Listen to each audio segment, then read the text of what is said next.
And welcome back to your daily F1 news, GP news. We are talking Lewis Hamilton, Toto Wolf, the truth behind that departure. Yes, the nearer we get to Lewis Hamilton saying au revoir or auf Wiedersehen to Mercedes, well, and more little tidbits come out. For example, Wolf reveals tip-off from Sainz Senior over Hamilton's Ferrari F1 move. He said, "So I heard the bells ringing 2 weeks before." And Toto carried on saying, "The old man Sainz called me and said, this is what's happening. And then there were a few drivers' dads that rang me up that didn't before." So I thought, okay, there's something going on here. And when I sent a text to Ferrari boss Fred Vassar saying, "You're taking our driver," did not get any response, which Toto says was quite unusual because they're quite close. So yeah, he said, "I saw it coming." But more on that, Lewis Hamilton. Toto says he liked Hamilton's decision to join Ferrari as it avoided a tough moment. He said, "I absolutely had it on my radar that Lewis would go. And he said, I just couldn't understand why he had changed to another team before we knew if we were going to be competitive. It also didn't give me any time to react. I had to emergency call our partners, and I probably missed out on negotiating with other drivers who had signed contracts a few weeks earlier, like Leclerc and Norris."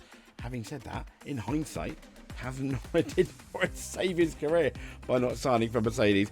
Anyway, he said it helps us because it avoids the moment where we need to tell the sport's most iconic driver that we want to stop. So was that indeed going to be Hamilton's last year? As we know, it was a 1 + 1 year deal, so a 1 plus not guaranteed year deal on both sides.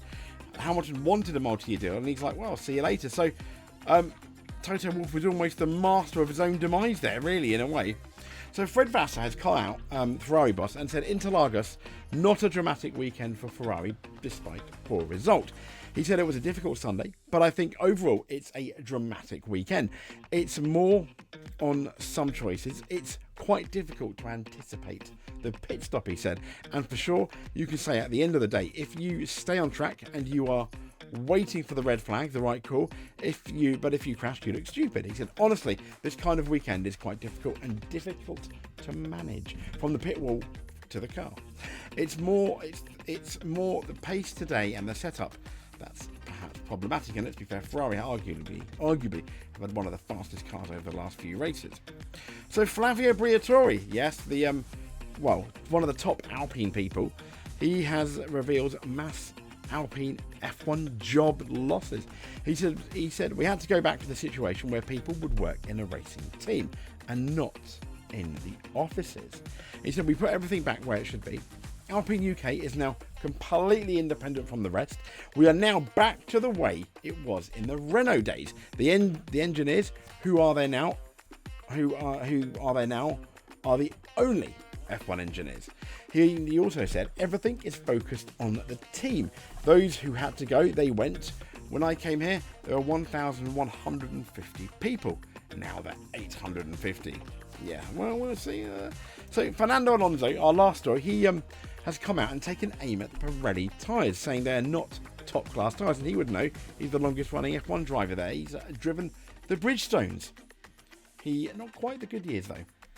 Bridgestones and Pirellis and Michelin's, I imagine, at some point potentially. And Alonso said it wasn't ideal conditions, but we also don't have the right tyres for the top class category of the sport. He said when it rains a little bit, we always have aquaplaning. There are always accidents. I think Franco Colapinto even crashed behind the safety car. Sometimes you can't even follow the safety car. We have to improve that, and absolutely we do. So that is your F1 news on the 9th of November. Please stay safe, and we'll speak to you soon. Thank you very much.